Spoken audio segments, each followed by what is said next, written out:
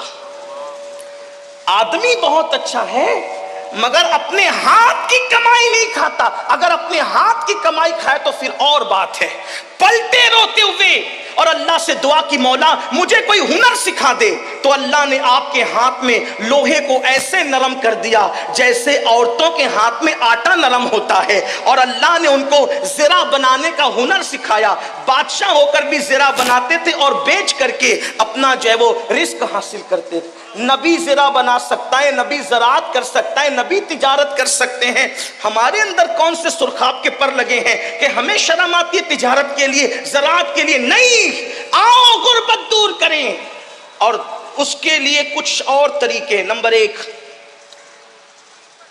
کہ جو غریب لوگ ہیں ان کی غربت دور کرنے کے لیے اسلام نے زکوٰۃ کا نظام قائم کیا ہے.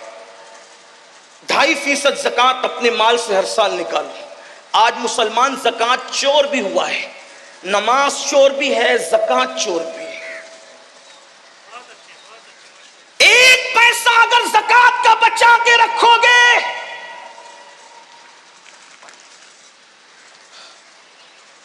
پیسہ اگر زکات کا بچا کر رکھو گے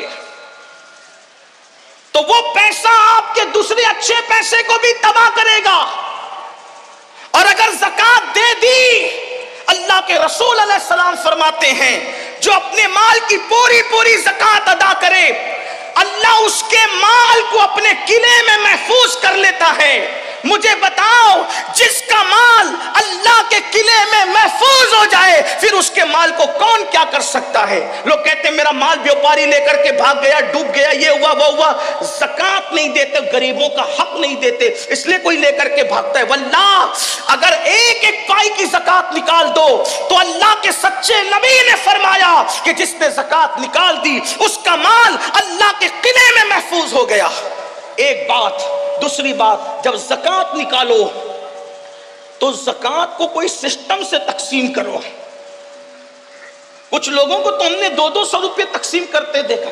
ٹھیک ہے، اس پہ کوئی شرع کا حکم نہیں کہ تملیغ شرط ہے فقیر کے لیے، لیکن آپ سے پوچھتا ہوں کم سے کم ایسا ہو جائے.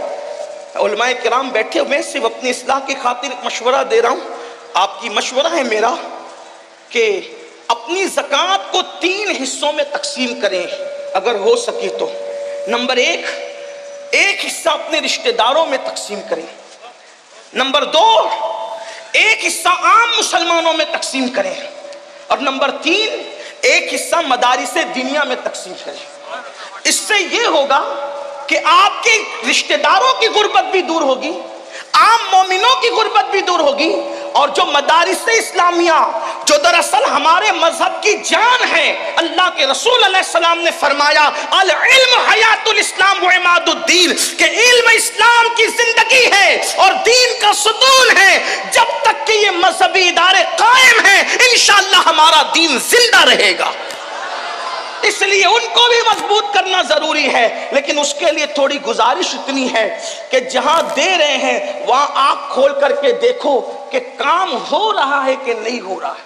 اگر واقعی صحیح کام ہو رہا ہے، زمین پر ہے ادارہ تو ٹھیک ہے، اگر آسمانوں پر یا تصورات یا تخیلات میں ہے تو پھر آپ اس کے ذمہ دار ہیں. کچھ لوگوں کا حال یہ ہوتا ہے کام نہیں دیکھتے بلکہ جہاں نام ہوتا ہے وہاں دیکھتے ہیں، پھر چاہے وہ صحیح جگہ ہو چاہے غلط جگہ. اس میں بھی مجھے ایک بات یاد آتی ہے، دراصل پھر آپ کا بلکہ ہم بولنے والوں کا بھی کیا قصور. ایک شخص حضرت محبوب الہی کے پاس ہے، نظام الدین اولیاء، کہ حضور میری زکات ہے اور آپ میرے مرشد ہیں، آپ نیک اللہ والے، جس کو چاہے دے دیں. لیکن وہ بھی اللہ والے تھے، وہاں لے کر کے جھولی میں ڈالنا تو تھا نہیں، انہوں نے ہاتھ میں نہیں لیا. فرمایا بیٹا خانقاہ کے سامنے جا، پہلا جو بندہ نظر آئے گا اس کو دے دینا. تو دے دیا. وہ محبوب الہی کے بڑے نیک اور متقی مرید تھے. تو دوسرے کو رشک آیا، ارے اس کی زکات تو بڑی صحیح جگہ گئی.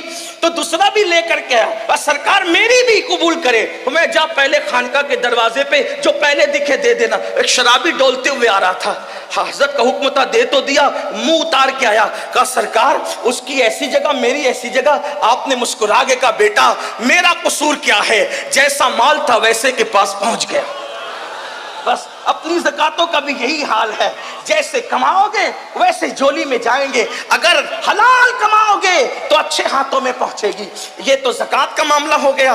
اگر زکات کی وعید بھی بہت ہے نہیں دینے پر، میں اس پر بھی گفتگو نہیں کرتا کیونکہ ابھی 2 نکات پر اور گفتگو آپ سے کر سکتا ہے، کرنے کی شہادت حاصل کرنا ہے. میں جلدی سے چل رہا ہوں، اور کہ اتنی جلدی سے چلنا میری اپنی ہی چاہے وہ یعنی کہ میرا اتنا علمی معیار بلند نہیں ہے کہ میں اتنی جلدی سے اپنی بات رکھوں، بلکہ میرا معاملہ آج اس وقت ایسا ہے جیسے کسان کا حال ہوتا ہے کہ وہ سورج دیکھ کر کے ہاتھ تیز کرتا ہے، ویسے میں بھی گھڑی پر توجہ کر کے اپنی بات تھوڑی سی تیز کرنا چاہتا ہوں تاکہ اللہ کرے میرے دل کی بات کسی کے دل تک پہنچ جائے اور میرے لیے نجات کا سامان ہو جائے. حالانکہ یہاں تو ایک سے خطبہ مقررین شمس ملت علامہ شمس الدین جیسے اور حضرت علامہ اللہ بخش صاحب جیسے اور حضرت علامہ معین اعظمی صاحب جیسے ہمارے بڑے بھائی جناب بلبل باغ مدینہ قاری رضوان صاحب، علامہ عبدالرف صاحب، اور بھی ہمارے مولانا انصار صاحب، بڑے بڑے یہ شموس و اقمار ہے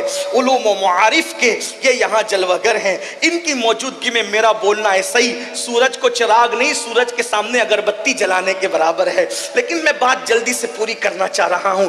تو غربت کے لیے ایک تو زکوٰۃ ہو گئی.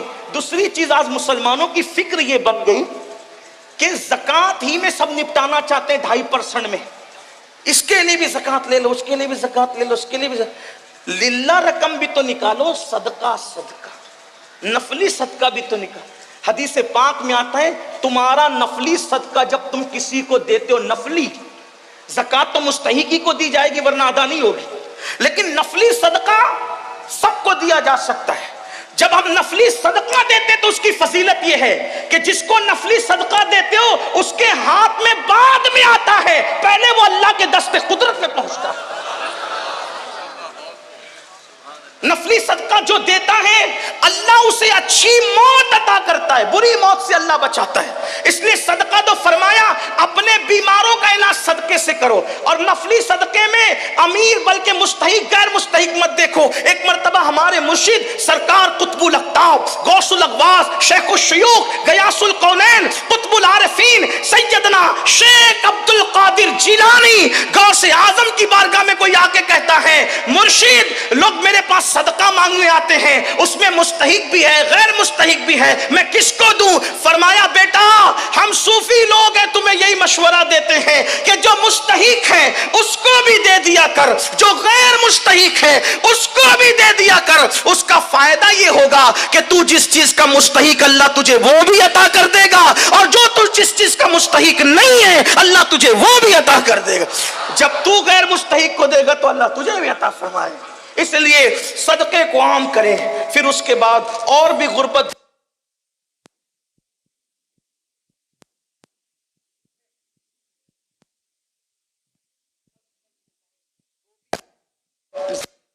خربوں میں نکلے گی، خربوں میں، لیکن بس صحیح تقسیم کی ضرورت ہے۔ خدا کرے اللہ ہماری قوم کو شعور دے۔ دوسرا مسئلہ ہے جہالت۔ جہالت ہر برائی کی جڑ۔ جاہل جو کرے گا اس کی توقع آپ کسی سے نہیں رکھ سکتے۔ پہلی بات، پہلے جہالت کی تعریف سن لیں۔ جہالت اس کو کہتے ہیں علم نہ ہونے کی بنیاد پر اطاعت الہی سے منہ موڑ کر ہر کام دنیا کے لیے کرنا، یہ جہالت ہے۔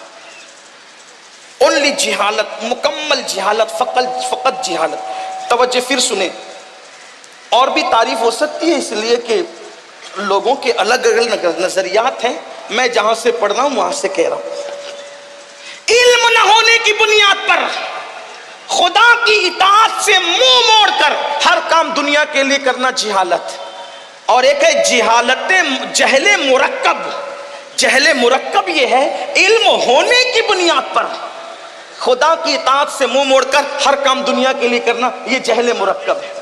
تو جاہل سے بھی بڑا جاہل وہ ہے جو جہل مرکب رکھتا ہے۔ لیکن آپ سے کہنا چاہتا ہوں اسلام ہر جہالت کو مٹانے کے لیے آیا ہے، اس لیے ہم علم کی طرف توجہ کریں۔ آج دیکھیں نماز پڑھنا نہیں آتی، جہالت، وضو کرنا نہیں آتا، جہالت، نماز جمعہ کے مسائل نہیں معلوم، جہالت، حج کے مسائل نہیں معلوم، جہالت، ماں باپ کی نافرمانی نہیں معلوم، جہالت، عورتوں پہ پاپ کی نظر، جہالت، زنا، شراب، یہ سب گندگی جو پھیلی، جہالت، قتل غارت گری، جہالت، یہ سب جہالت کے مسائل ہیں۔ آئیے جہالت کو دور کریں اور جہالت کا خاتمہ کریں۔ مسلمانوں سے میری اتنی گزارش ہے، اپنی دولت کا، دولت مند لوگ اپنی دولت کا صحیح استعمال کریں اور جہالت کے خاتمے کے لیے ادارے بنائیں، اور ایسے صاف ستھرے ادارے۔ ہمارے امیر، ہمارے قائد حضور امیر سنی دعوت اسلامی نے ایک فکر یہ دی لوگوں کو، بلکہ وہ دیتے ہی رہتے ہیں کہ لوگ الہاد کے ماحول میں علم بانٹ رہے ہیں اور لوگوں کو الہاد اور بے دینی کی طرف لے جا رہے ہیں، اور سنی دعوت اسلامی عشق رسول کے ماحول میں لوگوں کو انگریزی تعلیم دیتی ہوئی نظر آ رہی ہے۔ اس کے لیے الحمدللہ شروعات ہوئی تو بہت سے اداروں کا قیام بھی آ گیا۔